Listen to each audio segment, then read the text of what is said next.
Do the Buffalo Bills have a chance to win any major NFL awards in 2022? There are several strong candidates, and we will explore the possibilities today on Locked On Bills. You are Locked On Bills, your daily Buffalo Bills podcast. Part of the Locked On Podcast Network, your team every day.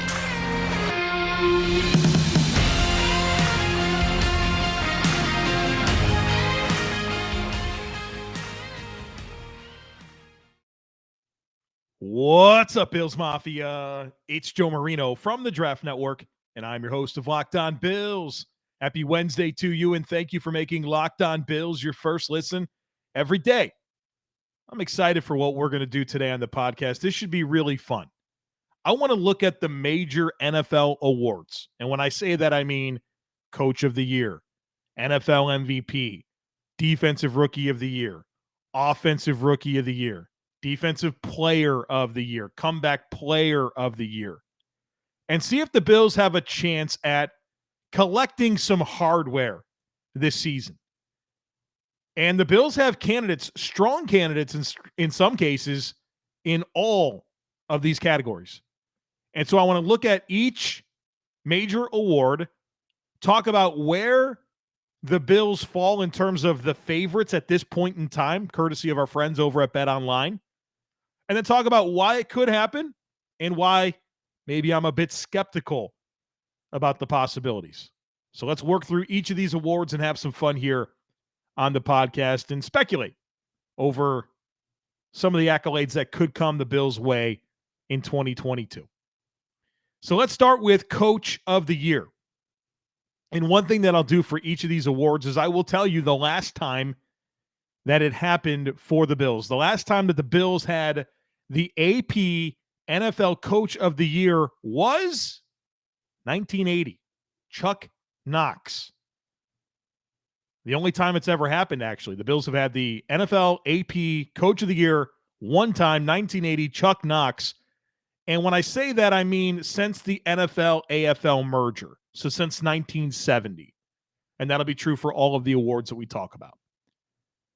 So this year, right now, courtesy of our friends over at Bet Online, Sean McDermott at plus 1,000 has the best odds to be the NFL Coach of the Year in the year 2022.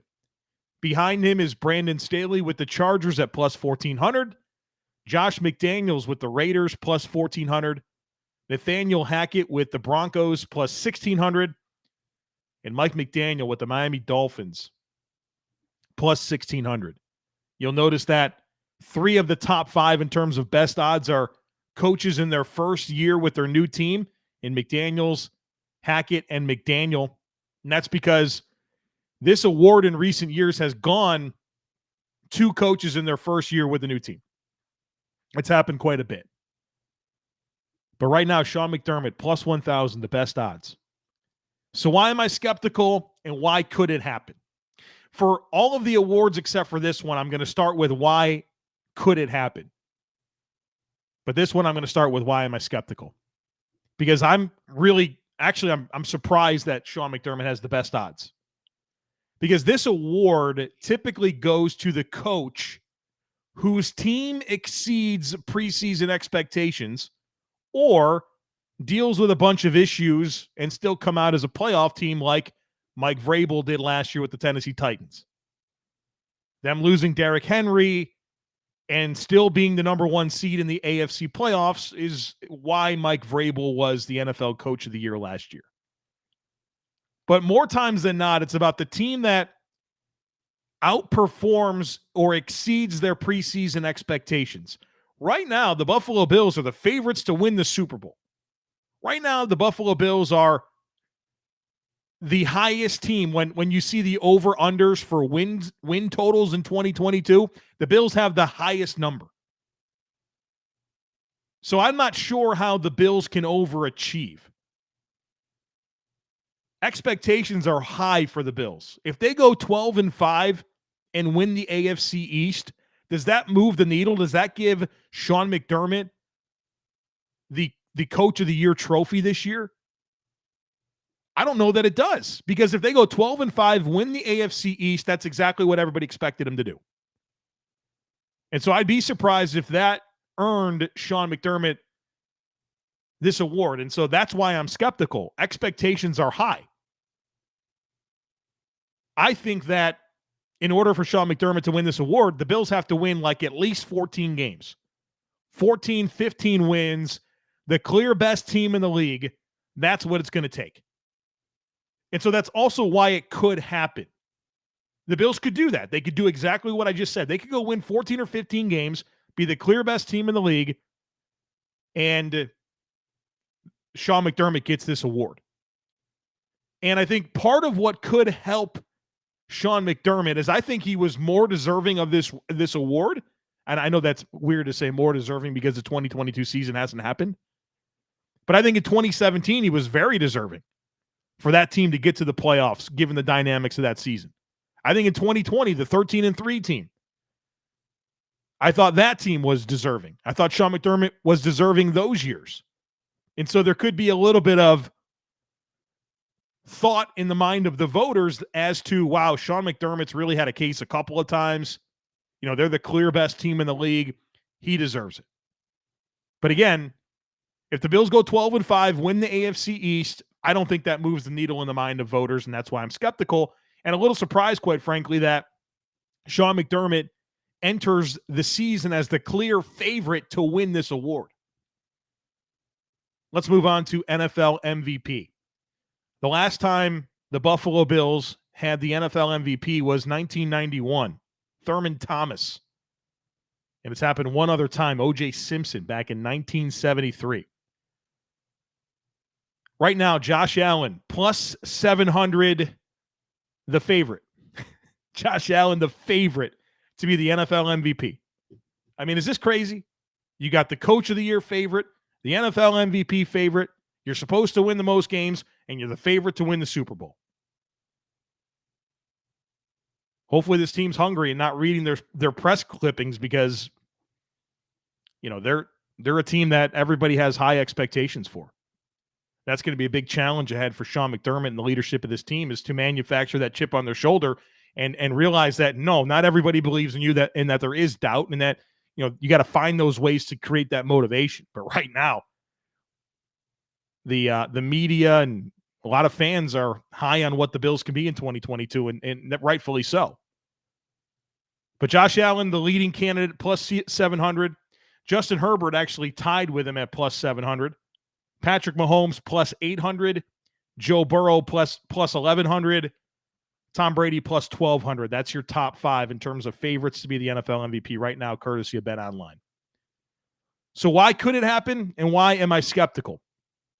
Well, the reason why it could happen is because, well, Josh Allen is arguably the best player in the league and has been in the conversation in each of the last two seasons to be the NFL MVP.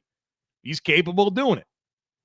He's that type of player that can put up crazy good numbers, lots of touchdowns, be the best player on the best team, and, you know, he takes home the hardware. That's why it could happen. And if the Bills are a dominant offense and Josh produces like he should, it could be his. And I think people understand how unique of a player Josh Allen is and what his role is for this Bills team and the value that he brings and what's on his plate. I mean, I think you can make a strong case that Josh Allen's value to the Buffalo Bills is stronger than any player's value to their team in the NFL because of what's on his plate. I mean, this dude is that dude. So, yeah, that's why it could happen. Why am I skeptical about this? Well, the competition's really good as well. Justin Herbert, Pat Mahomes, Joe Burrow, Tom Brady, Aaron Rodgers, Lamar Jackson's healthy this year. There's a lot of good football players out there that can put up big stats and be on good teams. And so, you know, if the last 2 years is the norm for Josh Allen, he'll be in the conversation, but there's other really outstanding football players that are going to have a claim as well. Need to tell you guys about Built Bars, and I want to focus in on the birthday cake puffs. These things are phenomenal. And Let's start by talking about the puffs because I was nervous about the puffs because I'm not a big marshmallow guy. You're not really going to catch me eating s'mores or eating marshmallows at all. But I tried them, and I got to say, they're delicious. I actually like the puffs more than the regular Built Bars, and I'm not lying to you. I mean that. Puffs are chocolate-covered marshmallows that are, it's like a protein bar. It's a delicious treat. 16 grams of protein, low calorie, low sugar, and they're absolutely delicious. And Built just came out with the birthday cake puffs. It's the marshmallow covered in white chocolate. It's amazing. Sprinkles on top. It's sweet and delicious, loaded with protein, healthy for you. And other flavors of puffs are great too. They got churro. They've got banana cream. You got to try them. They're phenomenal. So if you haven't tried them yet, I encourage you to do so. If not, if you want to try them as well, I do have a deal for you. You can go to Built.com, use promo code LOCKED15. You'll get 15% off your next order. Again, promo code LOCKED15 for 15% off at Built.com.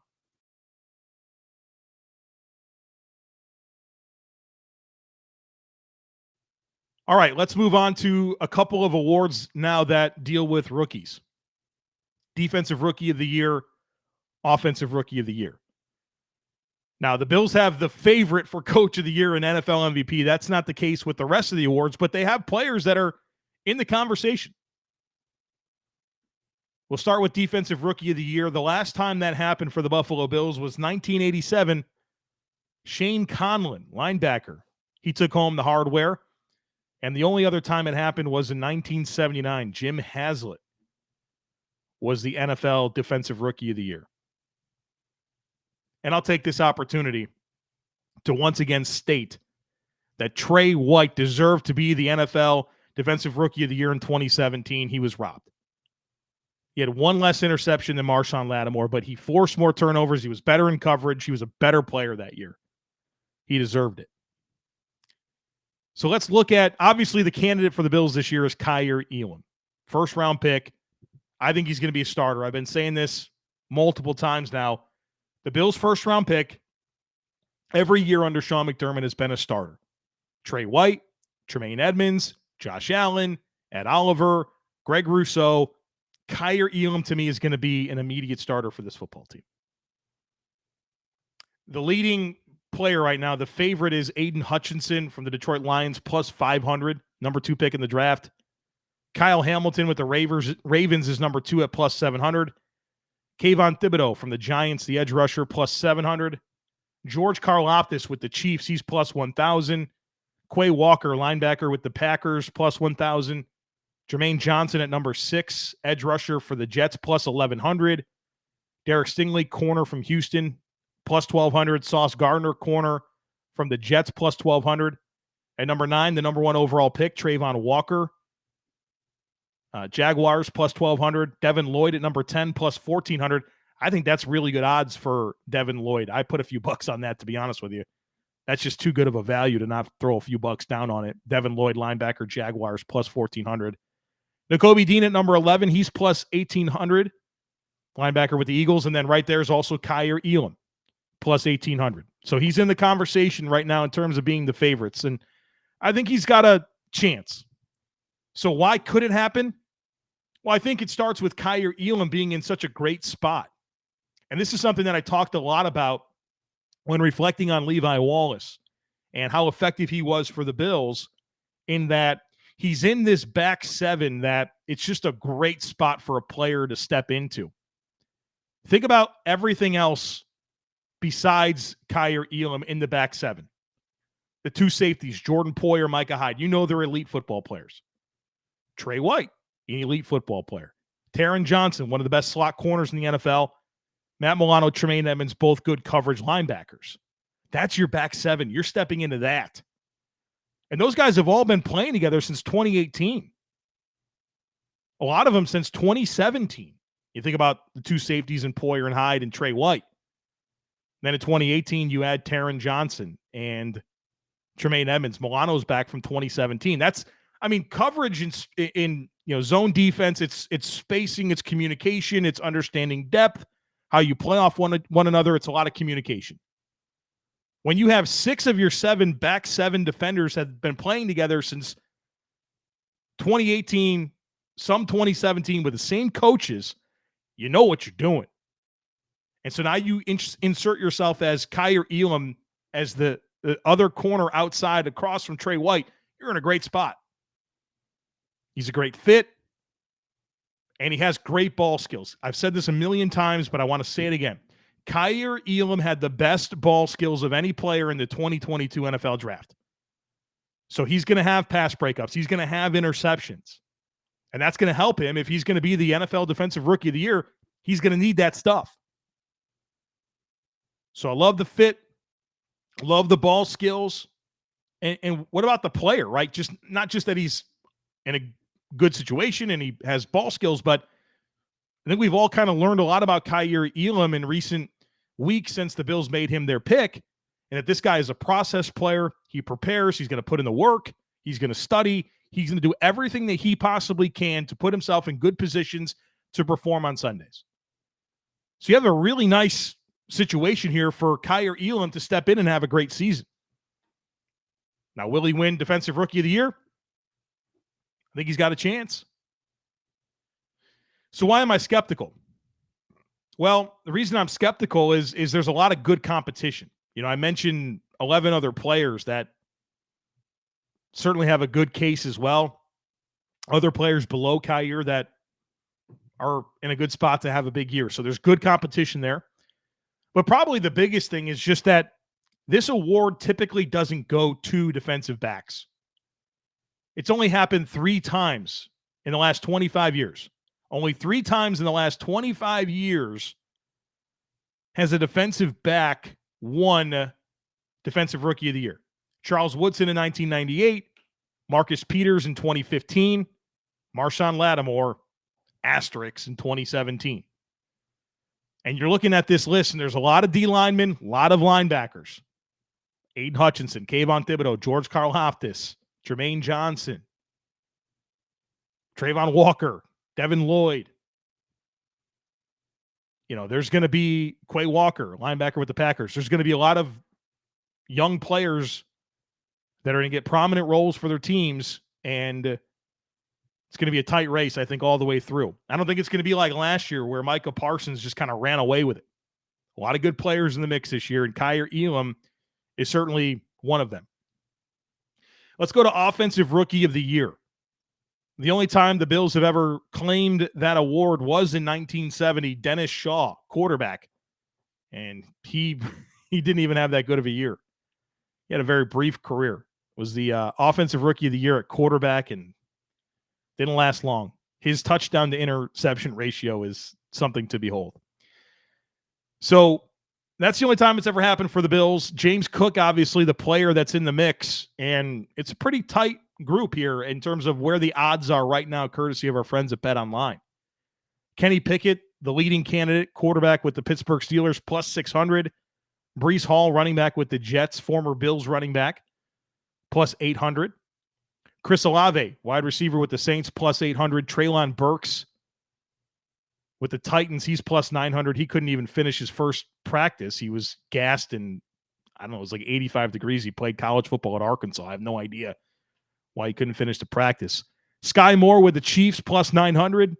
And then also James Cook, plus 900. So, you know, there's only 3 players right now with better odds to be the Offensive Rookie of the Year than James Cook. Pickett, Hall, and Olave. And then Cook's right there. So why could it happen?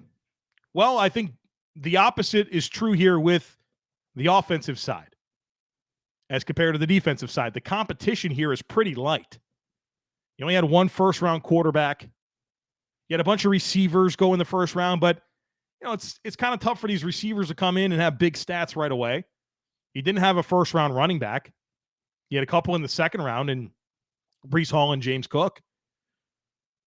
But, you know, James Cook's in a much better offense than Breece Hall with the Jets.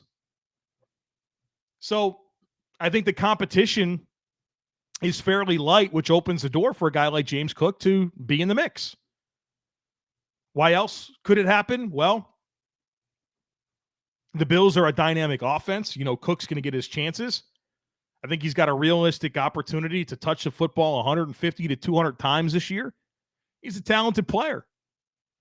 Creative in space, good catcher of the football, has speed. Those are good qualities for him to be on a good offense and produce. You produce, get a chance to be the rookie of the year on offense. Now, why am I skeptical? I think the biggest thing here is, will he score enough touchdowns? Right? That's what's going to move the needle in the eyes of voters. Does this guy score touchdowns? And when you think about the Bills' running backs over the last several years, they don't score a lot of touchdowns, right? Because Josh Allen vultures those short yardage carries and he runs it in a lot himself. And Cook's not a player that's going to profile well as a goal line runner, so he's not going to get those 1-yard plunges. He's going to have to score from distance, and he's going to have to score a lot, catching the football and on some perimeter home run runs. So the first thing I'm going to have down, will he score enough touchdowns? That's my biggest question. The second question is, how will the Bills incorporate him? Now, I think part of this is a talent issue, but looking back over the last several years with the Bills offense, they've struggled to get multiple running backs going. And so I know it's a different play caller. There's a lot of different offensive minds in place now with Mike Shula, Joe Brady, Aaron Cromer. Brian Dable's out. Ken Dorsey's the OC. Shea Tierney's gone. A lot of changes on this offensive coaching staff, but the previous offensive coaching staff struggled to get more than one running back going. I guess the most productive tandem the Bills had under Brian Dable was like the Frank Gore, Devin Singletary situation back in Singletary's rookie season. So the Bills are going to have to showcase that they can actually do this and get multiple running backs going. And they want to. You've heard Coach McDermott say repeatedly that it's not good for one running back to carry the load and that he wants it to be spread across multiple backs. Well, that really hasn't happened. I mean, they've tried, but they haven't gotten quality production out of multiple backs. That hasn't happened with any level of consistency. So how would that work for James Cook? It's a question that I have, and it's a reason why I would be skeptical. But, decent little opportunity here for James Cook at plus 900. Fourth best odds, right, of any player right now entering the season. Our partners at BetOnline continue to be the number one source for all your betting needs and sports info. Find all the latest odds, news, and sports developments, including this year's basketball playoffs, Major League Baseball scores, fights, and even next season's NFL futures, just like we're doing right now. These odds, you like anything you're hearing, you can go to BetOnline right now and put down a wager. BetOnline, your continued source for all your sports wagering information, from live betting to playoffs, esports, and more. Head to the website today or use your mobile device to learn more about the trends and the action. It's BetOnline, and it's where the game starts.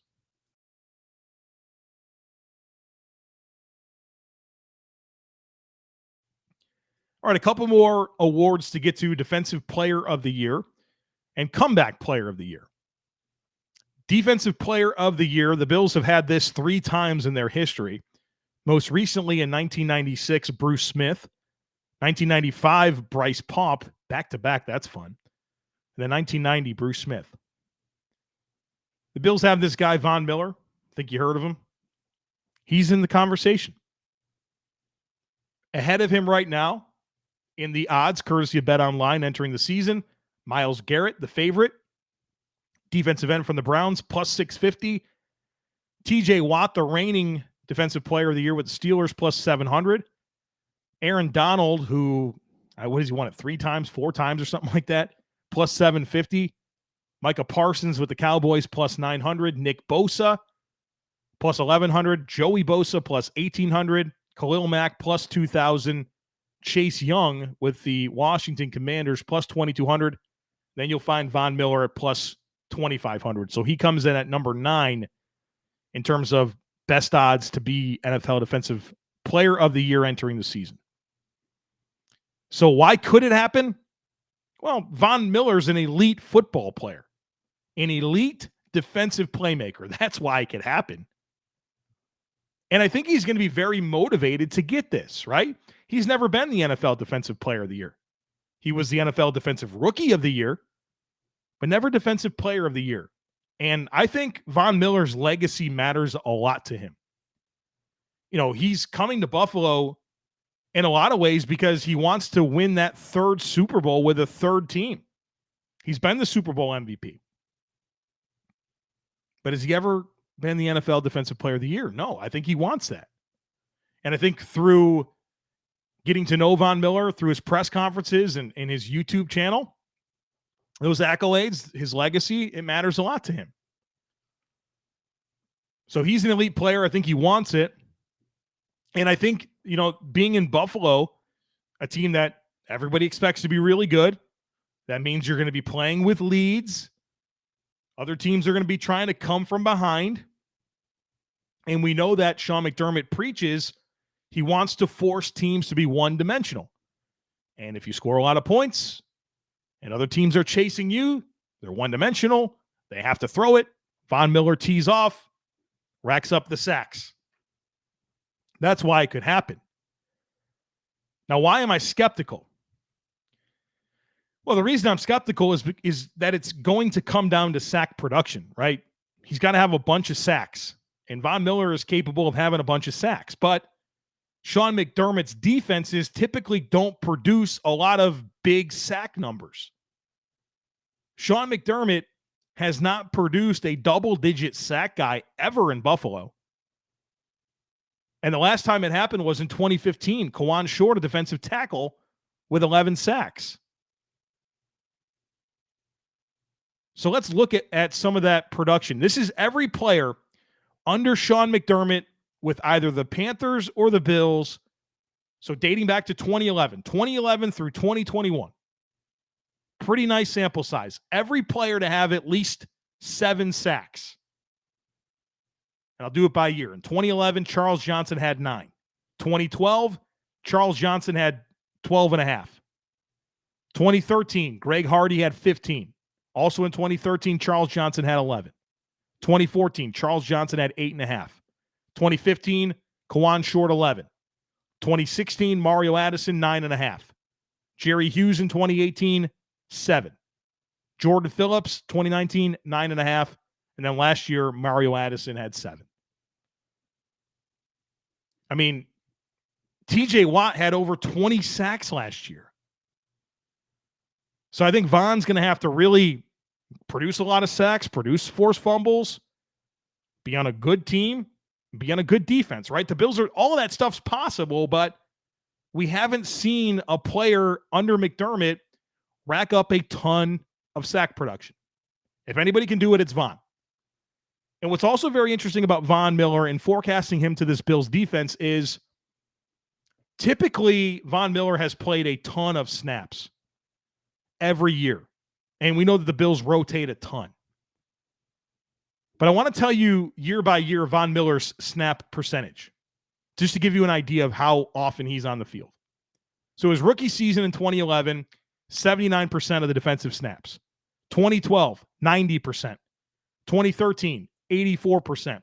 2014, 84%. 2015, 76%. 2016, 81%. 2017, 86%. 2018, 78%. 2019, age 30 season, 84%. And we know he missed 2020 due to the injury. Came back in 2021 at age 32. And for Denver, he played 76% of the snaps. For the Rams, he played 79%. This guy is 76% or higher every year. This guy's on the field for 3/4 of the defensive snaps throughout his career. What does that look like in Buffalo? I can't wait to find out, right? This is a really interesting situation. So if there's anybody that, he's commanded a lot of playing time, he's getting paid a ton of money, Von can do it. But I think I'm pretty, I think I have a logical point here in terms of me being skeptical just because of the rotation of the defense and just stylistically the way that Coach McDermott designs defense. He wants the rush to marry the coverage, and a lot of times that means forcing the ball out quick, and you're not able to get the quarterback on the ground, but you get a lot of pressure. We've seen this happen over the last several years in Buffalo. So I'm really interested to see how Von Miller comes in and produces. I know he's going to get a lot of pressure. I know he's going to make a big impact. But does that mean 17, 18, 19, 20 sacks? I don't know, but I think that's what he's going to have to do to claim the hardware. The last one is comeback player of the year. The only Buffalo Bill to claim that award was Doug Flutie in 1998. The leading candidates, I'll give you the top 5 right now, courtesy of Bet Online. Derrick Henry with the Titans, plus 550. Jameis Winston with the Saints, plus 600. Michael Thomas with the Saints, plus 900. Christian McCaffrey, Panthers, plus 900. Deshaun Watson, quarterback with the Browns, plus 1,200. And that doesn't even get into players like Lamar Jackson, Mitch Trubisky, Marcus Mariota, Chase Young, Cam Akers, J.K. Dobbins. The player that the Bills would have in this conversation, I guess, would be Trey White. He played in 11 games last year. That's probably not going to work in his favor. So not only, he played 11 games last year and played at a high level, but there's such a strong field, right? That's why I'm skeptical. There's just too much competition here. Several of the players, if not most of the players I just mentioned, are going to have great seasons. And a lot of those guys missed the entire year, or missed a whole lot more than 11 games. So I think there's too much competition. I think it's highly unlikely that he gets it. But for the other, we talked about 6 awards here. For 5 of them, I think the Bills have a strong candidate. That'll be a fun storyline for us to pay attention to this year, because this team's going places, and they're in position and have the types of players and coaches that can claim major NFL awards, and it'll be something fun to monitor throughout the course of the 2022 season. All right, folks, that's going to do it for us here today on the podcast. Looking forward to tomorrow. Don't miss it. Make sure you're subscribed. Would love it if you took a second to rate, review, and share the podcast. Have a great rest of your day, and I look forward to catching up with you again tomorrow.